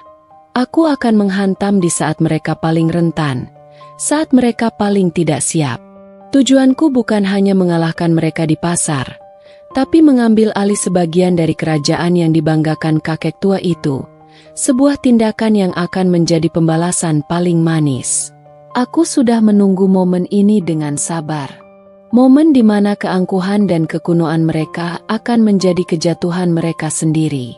Dan aku, Rio Aditama, yang dulu mereka anggap tidak berarti, yang mereka injak-injak harga dirinya, akan menjadi faktor penentu dalam kehancuran itu. Rencana besar telah disusun, dan aku siap untuk melaksanakannya. Melihat laporan analisis Nusantara Logistik bagaikan menemukan peta harta karun yang telah lama kucari. Sebuah blueprint menuju pusat kelemahan musuh. Angka-angka kerugian yang membengkak, inefisiensi yang membelit seperti jaring laba-laba, dan penurunan pangsa pasar mereka yang terus-menerus adalah celah sempurna yang kucari. Ini bukan lagi soal amarah membabi buta atau emosi yang meledak-ledak, melainkan sebuah strategi dingin dan perhitungan matang yang presisi. Aku telah mempelajari setiap pergerakan pasar saham, setiap investor besar, dan setiap celah hukum yang bisa dimanfaatkan di Indonesia. Ini adalah permainan catur yang rumit, dan aku harus menjadi pemain terbaik. Kita akan mengakuisisi mereka, Pak Rio, tanya Arka, lead engineer Nusa AI, dengan mata berbinar penuh semangat saat aku mempresentasikan rencana besarku di ruang rapat utama kami. Wajahnya menunjukkan campuran rasa terkejut, antusiasme, dan sedikit ketidakpercayaan. Selama ini, kami hanya fokus membangun teknologi, bukan menyerang konglomerat. Tidak langsung. Itu terlalu mencolok dan akan memicu reaksi balik. Jawabku tenang, menatap satu persatu wajah timku. Kita akan bergerak seperti naga di balik layar. Senyap, efisien, dan mematikan. Kita akan mulai dengan membeli saham Nusantara Logistik secara bertahap, melalui beberapa entitas berbeda, tanpa menarik perhatian publik atau internal perusahaan. Aku ingin mereka menyadari apa yang sebenarnya terjadi ketika semuanya sudah terlambat untuk mereka berbalik. Rencana itu begitu ambisius, bahkan nyaris gila bagi sebagian orang. Nusa AI, meskipun sedang naik daun dan mulai dikenal sebagai unicorn baru di Indonesia, masih belum sebesar konglomerat Ardi Wiguna yang telah berdiri puluhan tahun. Namun, aku punya kartu as, likuiditas yang kuat dari pendanaan seri A sebesar $20 juta dari Phoenix Capital, yang baru saja kami terima, dan yang terpenting, teknologi AI kami yang jauh lebih unggul serta tim yang solid.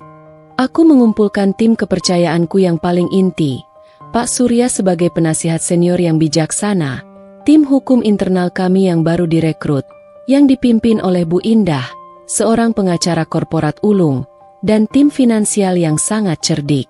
Prioritas utama, kerahasiaan total. Tekanku, menatap setiap mata dengan serius. Tidak ada satupun informasi tentang rencana pengambil alihan ini yang boleh bocor keluar. Kita tidak ingin menimbulkan kepanikan di pasar saham atau memberikan kesempatan bagi Ardi Wiguna untuk bereaksi dan mengamankan posisinya. Kami memulai operasi melalui serangkaian perusahaan cangkang, shell companies, yang telah kami siapkan di luar negeri dan beberapa broker yang berbeda yang tidak saling terhubung. Kami mulai mengakuisisi saham Nusantara Logistik di bursa. Saham mereka memang sedang dalam tren menurun karena kinerja buruk yang terus-menerus. sehingga harga belinya relatif murah dan tidak terlalu menimbulkan kecurigaan saat kami membelinya dalam jumlah besar. Setiap pembelian dilakukan dengan sangat hati-hati, dipecah menjadi transaksi-transaksi kecil, seolah-olah hanya investor biasa yang mencari keuntungan jangka pendek. Ini adalah strategi yang dikenal sebagai akumulasi senyap. Tim hukum kami, di bawah kepemimpinan Bu Indah, bekerja keras siang dan malam memastikan setiap langkah legal dan tidak terdeteksi oleh Otoritas Jasa Keuangan, OJK, sebagai upaya pengambil alihan yang agresif. Mereka memastikan setiap regulasi dipatuhi, namun dengan cara yang tidak akan menarik perhatian pers atau pihak Ardi Wiguna. Sementara itu, tim finansialku sibuk mengelola dana, memastikan kami memiliki cukup cadangan untuk terus membeli saham tanpa mengganggu operasional Nusa AI. Setiap cent yang kami keluarkan diperhitungkan dengan cermat. Pak Rio, kita sudah mengumpulkan 10% saham secara stealth. Sebentar lagi kita akan menjadi pemegang saham minoritas terbesar, bahkan mungkin mayoritas non-pengendali. Lapor Laras, analis keuangan kami yang cerdas, suatu pagi di ruang kendali operasi kami. Ada nada bangga yang tak bisa ia sembunyikan dalam suaranya. Bagus. Jangan berhenti. Perintahku. Mataku terpaku pada grafik saham yang terus bergerak. Terus pantau kinerja mereka. Saat mereka mengeluarkan laporan keuangan kuartalan berikutnya, saham mereka pasti akan jatuh lebih jauh lagi, mengingat proyeksi kerugian mereka. Itu momen krusial kita untuk menghantam dengan kekuatan penuh. Aku juga memanfaatkan jaringanku di dunia logistik dan korporat. Aku tahu beberapa direktur dan manajer senior di Nusantara Logistik yang mulai tidak puas dengan kepemimpinan Ardi Wiguna yang stagnan dan konservatif. Aku mulai menjalin komunikasi, tidak secara langsung mengindikasikan niat pengambil alihan, melainkan hanya sebagai konsultasi bisnis atau diskusi peluang kolaborasi tentang masa depan industri logistik. Dari mereka, aku mendapatkan informasi internal yang sangat berharga tentang kelemahan operasional, konflik internal antar jajaran direksi, dan ketidakpuasan para pemegang saham kecil yang ingin menjual saham mereka. Informasi ini menjadi amunisi tak ternilai bagi strategi kami. Ada momen ketika aku mendengar rumor bahwa Ardi Wiguna sedang sibuk mencari investor untuk menalangi kerugian Nusantara Logistik, bahkan mungkin dari luar negeri. Dia berusaha keras untuk tidak menjual aset utamanya, menunjukkan betapa tertekannya dia. Dan itu memberiku kepuasan tersendiri yang dingin. Dia mencoba menyelamatkan perahunya yang bocor, tanpa menyadari bahwa aku sedang mengebor lebih banyak lubang di bawah permukaannya. Hari demi hari, minggu demi minggu, persentase kepemilikan saham kami di Nusantara Logistik terus meningkat secara signifikan. Dari 10% menjadi 15%, lalu 20%, dan seterusnya. Aku memantau setiap pergerakan grafik saham dengan tatapan tajam, mengawasi setiap fluktuasi, menghitung setiap peluang, bahkan di tengah malam. Ini adalah sebuah permainan catur raksasa dengan risiko tinggi, dan aku harus memastikan setiap langkahku sempurna, tanpa celah. Aku tahu bahwa Ardi Wiguna adalah pemain lama di dunia korporat, seorang hiu tua yang licin.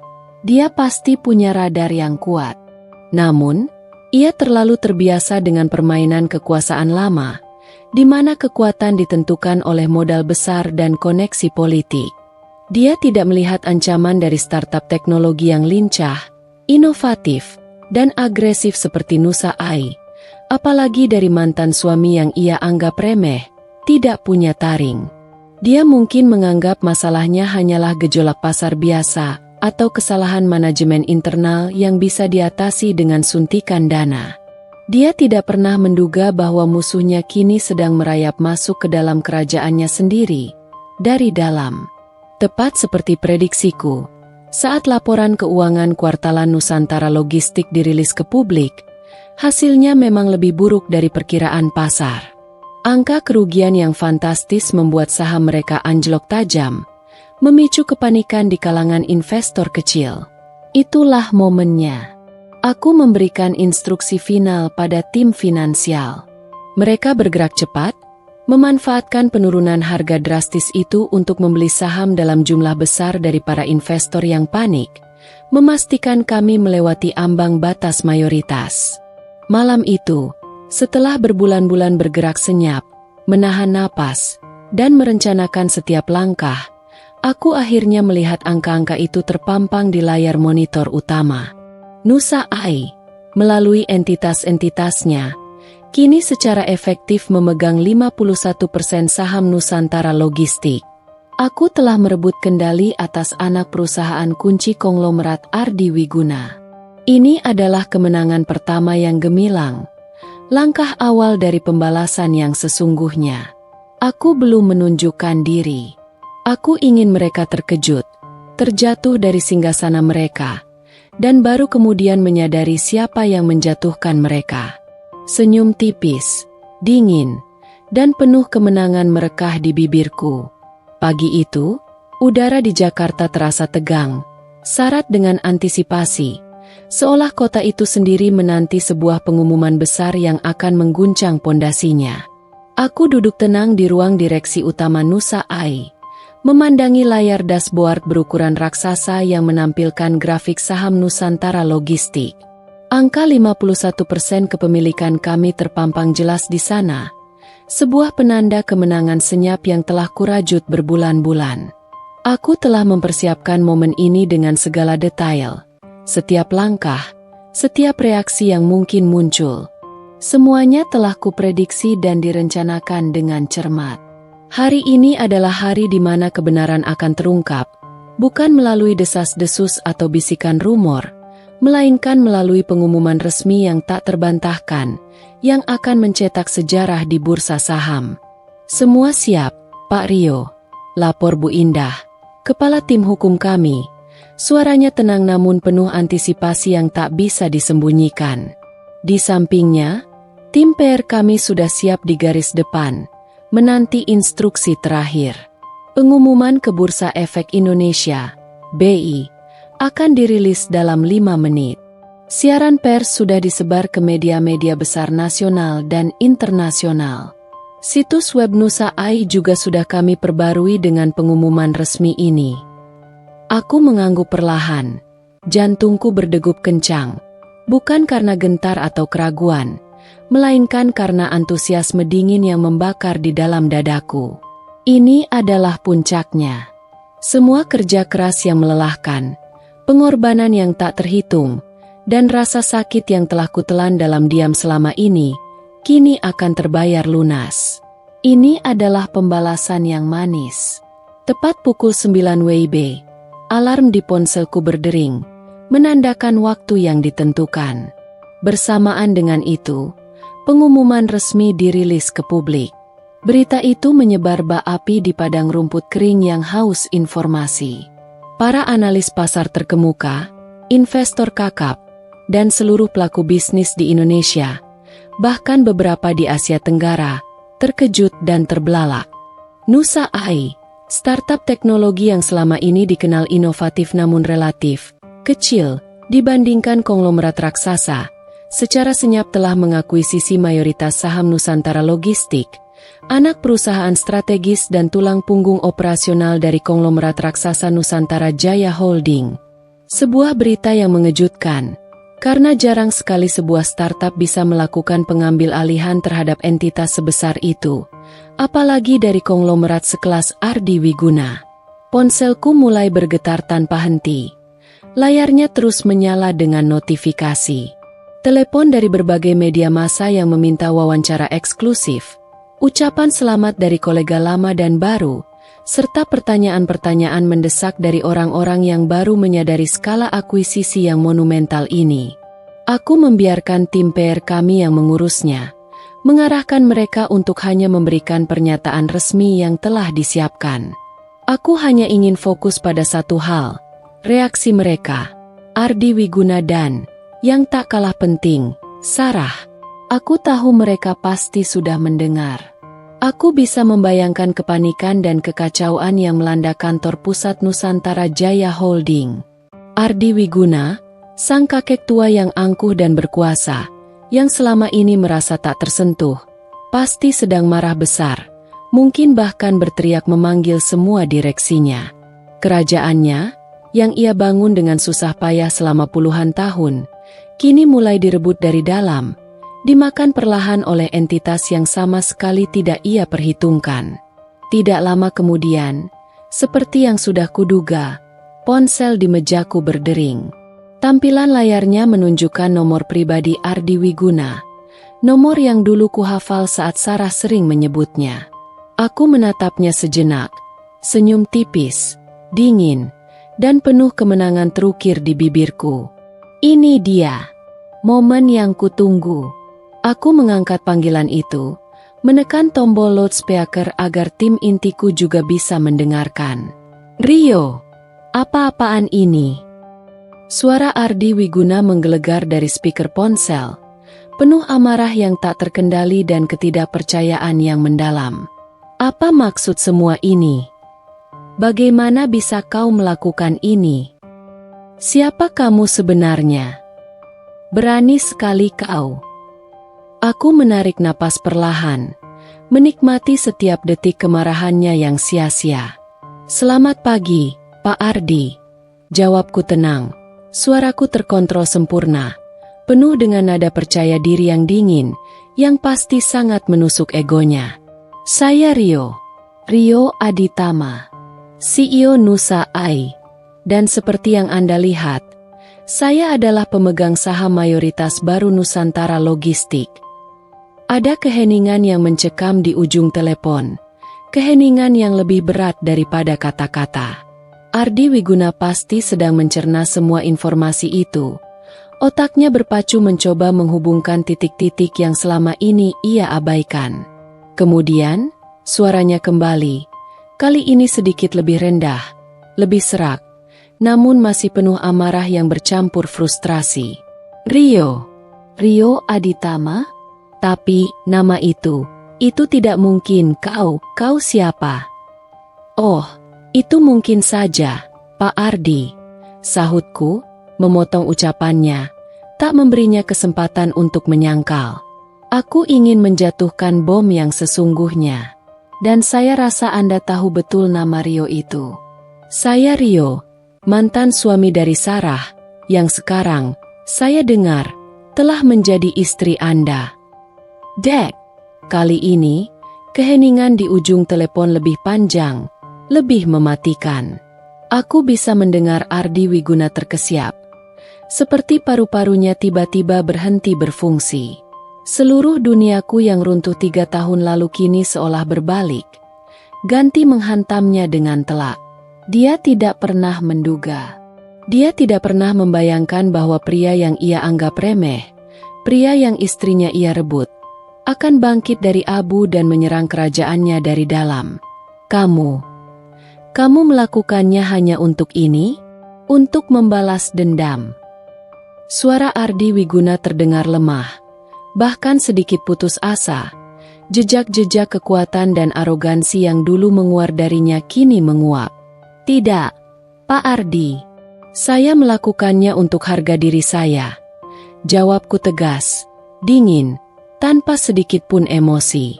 Dan untuk membuktikan bahwa kekuasaan tidak selalu tentang uang warisan atau koneksi lama, tapi tentang inovasi, tentang kemampuan beradaptasi, dan tentang siapa yang berani melihat masa depan.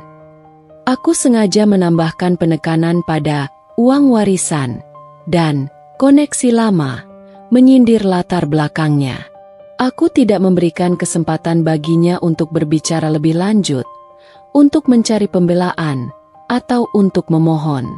Aku mengakhiri panggilan itu, meninggalkan Ardi Wiguna dalam kebingungan dan kemarahan yang membabi buta, kini bercampur dengan rasa takut yang tak terduga. Pikiranku langsung tertuju pada Sarah. Apa reaksinya saat mendengar berita ini? Apa reaksinya saat tahu siapa di balik pengambil alihan yang mengguncang perusahaan suaminya? Aku bisa membayangkan wajahnya yang memucat pasi, terkejut, dan mungkin menyesal. Ya, penyesalan. Itulah yang kuinginkan. Bukan lagi air mata atau permohonan maaf darinya, karena itu sudah tidak ada artinya. Aku ingin melihat mereka terjatuh, terpukul, dan menyadari bahwa kekuasaan yang mereka banggakan tidak sekuat yang mereka kira. Kemenangan ini terasa manis, jauh lebih manis daripada yang kubayangkan. Ini bukan hanya kemenangan bisnis, tapi kemenangan pribadi yang besar. Sebuah penegasan harga diri yang telah lama terinjak. Ini adalah babak baru, di mana aku telah mengambil kembali kendali, tidak hanya atas hidupku, tapi juga atas bagian dari dunia yang dulu mereka dominasi. Tabir telah terkuak, dan sang penakluk dari bayangan kini muncul ke permukaan, siap untuk langkah selanjutnya. Telepon dari Ardi Wiguna adalah pengakuan tak langsung atas kekalahannya. Sebuah penanda bahwa sumbu petasan yang sangat besar telah kusulut, dan ledakannya baru saja dimulai. Aku memutuskan panggilan itu dengan senyum kemenangan tipis yang masih terukir di bibirku, membiarkannya tenggelam dalam kebingungan, kemarahan, dan rasa frustrasi yang pasti melanda dirinya. Ini baru permulaan, bisik batinku. Pintu menuju babak baru dalam hidupku, dan juga hidup mereka, baru saja terbuka. Tidak lama setelah pengumuman resmi ke bursa saham dan panggilan singkat yang menegangkan itu, ponselku kembali bergetar. Kali ini, nomor yang tak kukenal, namun aku tahu pasti itu dari lingkaran mereka. Aku mengangkatnya, dan tak salah lagi, suara Sarah terdengar parau dari seberang. Suaranya tidak lagi dingin atau acuh tak acuh seperti saat kami berhadapan di pengadilan. Kali ini, ada campuran yang jelas dari keterkejutan, frustrasi, dan sedikit ketakutan yang membayang dalam nada bicaranya. Getaran di suaranya adalah musik di telingaku. "Rio, ini benar kamu?" tanyanya. Suaranya parau, nyaris seperti bisikan yang tidak percaya, seolah ia baru saja terbangun dari mimpi buruk. "Maksud, Nusa Ai? Kamu yang dibalik semua ini? Nusantara Logistik, itu milikmu sekarang." Aku menertawakan dalam hati betapa bodohnya dia baru menyadari ini, betapa lambatnya ia memahami skala pergerakan ini, betapa ia terlalu meremehkanku. "Ya, Sarah," jawabku, suaraku tenang, percaya diri, dan penuh dengan nada kemenangan yang dingin. Aku ingin setiap kata menancap di hatinya. "Itu aku, Rio Aditama, mantan suamimu. Dan ya, Nusantara Logistik sekarang bagian dari Nusa Ai. Mayoritas sahamnya ada di tanganku." Ada jeda panjang yang menyesakkan di antara kami, di mana hanya hembusan napasnya yang berat yang bisa kudengar. Aku bisa membayangkan wajahnya yang memucat pasi, matanya membelalak kaget, menyadari skala pengambil alihan yang monumental ini dan terutama siapa yang melakukannya. Wanita yang dulu menamparku dengan kata-kata pedas tentang masa depan yang lebih baik dan hidup biasa-biasa saja, kini pasti sedang menghadapi kenyataan pahit yang berbalik menghantamnya. Dulu, ia melihatku sebagai batu sandungan. Sekarang, aku adalah gunung yang tak terjangkau. Tapi, bagaimana bisa? Kamu hanya seorang insinyur IT biasa, ujarnya lagi. Nada merendahkannya masih tersisa, bercampur kebingungan yang nyata. Sebuah sisa-sisa keangkuhan yang ia miliki. Orang biasa bisa jadi luar biasa, Sarah, jika diberi motivasi yang tepat. Kataku, penuh makna, setiap suku kata adalah panah yang kuarahkan padanya.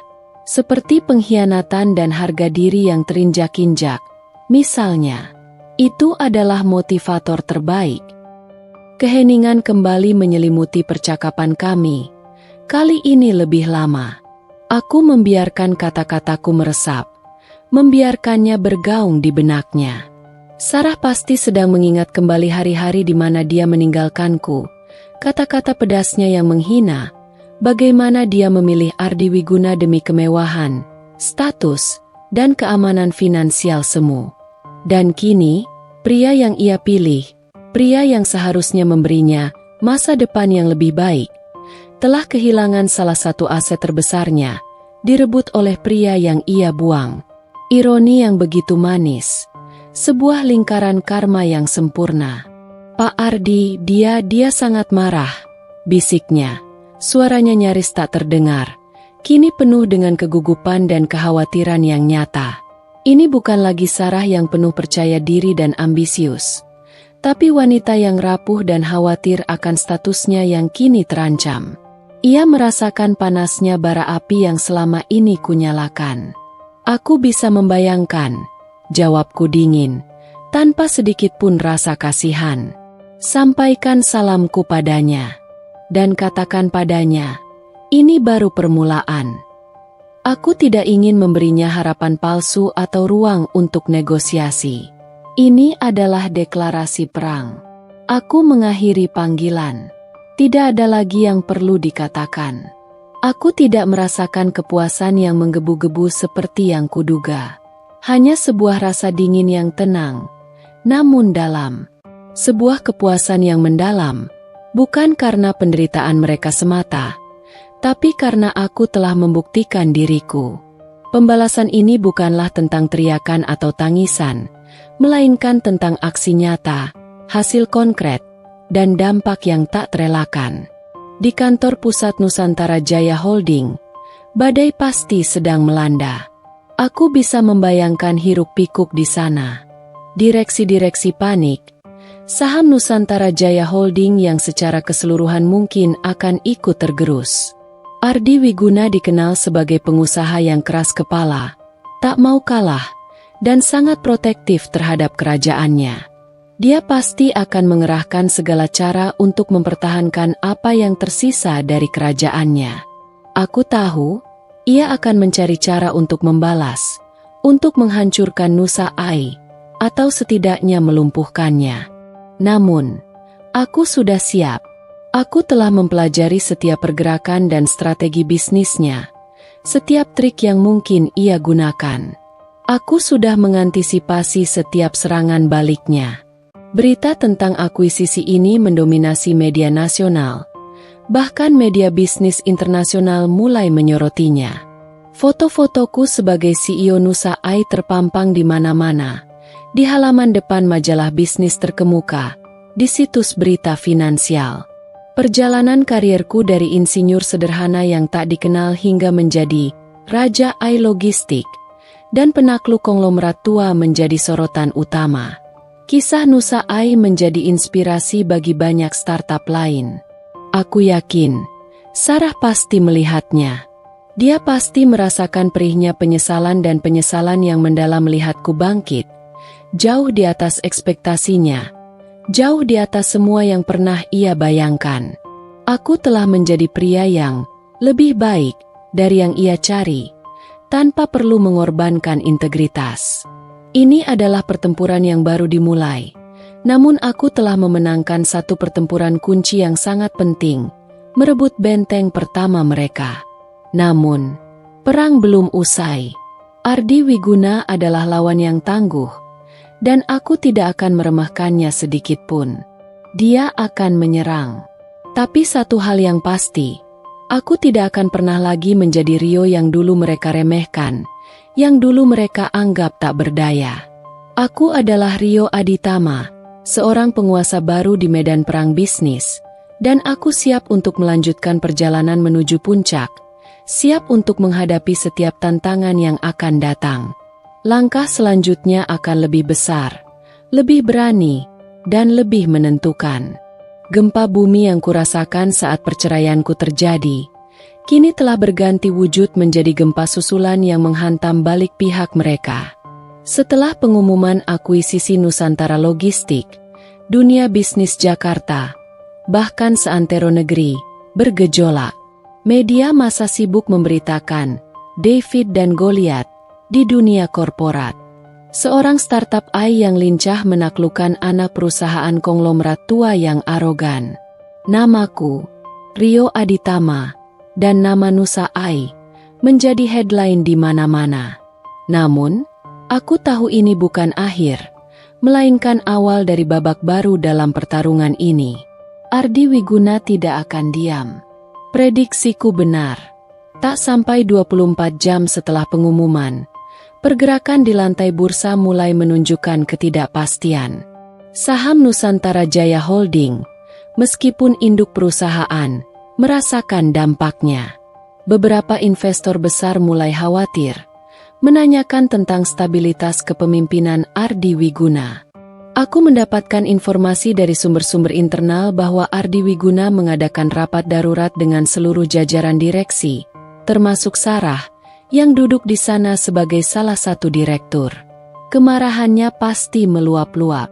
Ia dikenal sebagai sosok yang tak pernah kalah dan sangat protektif terhadap imperiumnya. Langkah pertama yang diambil Ardi Wiguna adalah serangan balik hukum. Tim pengacaranya yang mahal segera mengajukan gugatan balik, menuduh Nusa AI melakukan manipulasi pasar, pembelian saham yang tidak etis, dan bahkan serangan bermotif pribadi. Tentu saja, gugatan itu tak berdasar. Tim hukumku, di bawah arahan Bu Indah yang brilian, sudah mengantisipasi hal ini. Setiap langkah kami legal, transparan, dan sesuai prosedur. Gugatan mereka hanya buang-buang waktu dan dana, serta upaya terakhir untuk menakut-nakutiku. Mereka mencoba mengulur waktu dan mencoreng reputasi kita, Pak Rio. Jelas Bu Indah saat kami membahas strategi. Tapi kita punya semua dokumen lengkap. Mereka tidak punya kasus. Aku mengangguk. Biarkan mereka. Kita fokus pada integrasi Nusantara Logistik ke dalam ekosistem Nusa AI. Tunjukkan pada mereka bahwa kita bukan hanya bisa mengambil alih, tapi juga bisa membuat perusahaan itu jauh lebih baik. Bersamaan dengan gugatan hukum, Ardi Wiguna juga melancarkan serangan media dan lobi. Dia menggunakan jaringannya untuk menyebarkan narasi bahwa Nusa AI adalah startup cilik yang tidak akan mampu mengelola operasional logistik sebesar Nusantara Logistik. Ia mencoba menciptakan keraguan di benak klien-klien Nusantara Logistik agar mereka beralih. Beberapa artikel opini yang tendensius mulai bermunculan, mencoba memojokkan Nusa AI dan aku secara personal.